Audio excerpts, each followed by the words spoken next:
A modern and thriving democracy requires gender balance and equal rights between men and women. So here in the European Parliament, MEPs have got together cross-party to sign a declaration requiring a 50-50 gender balance between men and women in all EU institutions after the 2014 European elections.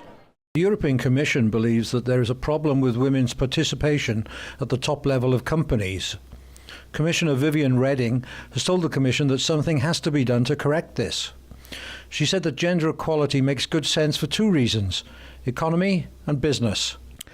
A number of studies show the link between a higher number of women in senior positions and companies' improved financial performance, which is why the so-called glass ceiling, the barrier preventing women from being promoted to board level, must be removed. For example, a McKinsey study found that gender-balanced companies have a 56% higher operating profit compared to male-only companies. What's your view about gender equality, in particular making it mandatory to have 50-50 equal men and women on boards? I am opposed to all forms of discrimination, including positive discrimination, because discrimination leads to victims, and that has to be wrong. There can never be an argument to create a victim. You know, if there's a man who's worked his whole life for his job, he's done everything right, and the only reason he doesn't get that job was because he's a man, that has to be wrong. And, you know, as far as we know for definite, we only have one life. And if that man has worked all his life for that and he doesn't get it because of his gender, that simply is wrong.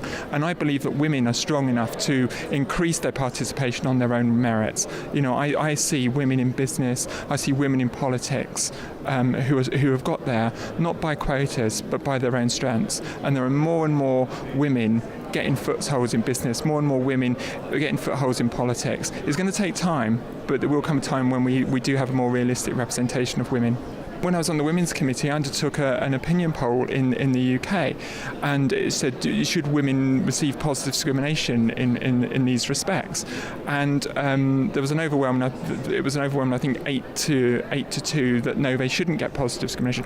But it was more women that were opposed to this positive discrimination than there were men, because they find it rather patronising.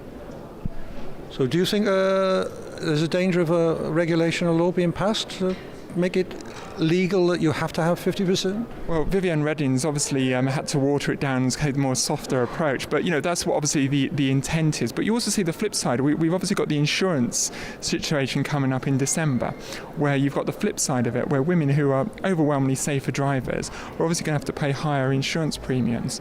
And you know, it's this kind of political correctness, not taking regard to the realities of life.